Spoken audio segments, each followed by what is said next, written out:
রংপুরের হারাগাছ থানা পুলিশ অভিযান চালিয়ে বসতঘর ও গোডাউন থেকে আজিজ, মায়া, হরিণ সহ বিভিন্ন বিড়ি কারখানার বিপুল পরিমাণ বিড়ির নকল লেবেল, ফিল্টার ও বান্ডিল কভার উদ্ধার করেছে। এ ব্যাপারে উত্তর বানুপাড়ার বিড়ি নকল মালামাল সরবরাহকারী আফসারুল সহ অজ্ঞাত 4 জনের নামে মামলা রুজু হয়েছে।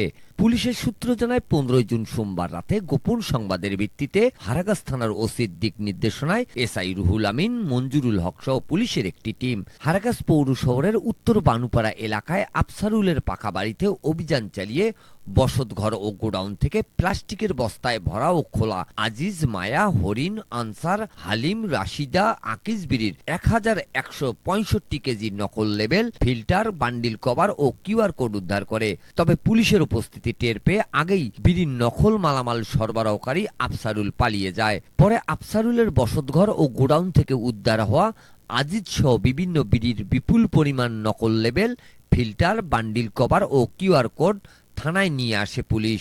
সূত্র জানায় আফসারুলের বিরুদ্ধে 2020 সালেও একটি মামলা রয়েছে। আফসারুল আইনশৃঙ্খলা বাহিনীর চোখ ফাঁকি দিয়ে দীর্ঘদিন ধরে হারাগাছ সহ জেলার বিভিন্ন স্থানে নকল বিড়ি তৈরিকারক ব্যক্তিদের কাছে ট্রেডমার্কধারী বিড়ি কোম্পানির নকল লেবেল, ফিল্টার, বান্ডিল কভার ও কিউআর কোড বিক্রি করে আসছে। হারাগাছ থানার ওসি অশোক চৌহান জানান, সরকারি রাজস্ব প্রদানকারী বিড়ি কারখানাগুলোর ক্ষতিকারক নকল বিড়ি তৈরি ও মালামাল সরবরাহকারীদের ধরতে পুলিশের অভিযান অব্যাহত রয়েছে। নকল বিড়ি তৈরি ও মালামাল সরবরাহকারী অসাধু ব্যক্তি যেই হোক, তাদের কাউকে ছাড় দেওয়া হবে না। এদিকে পুলিশের এমন অভিযানকে সাধুবাদ জানিয়েছে সরকারি রাজস্ব প্রদানকারী বিড়ি মালিকের প্রতিনিধিরা। Mizanur Rahman, DRS news.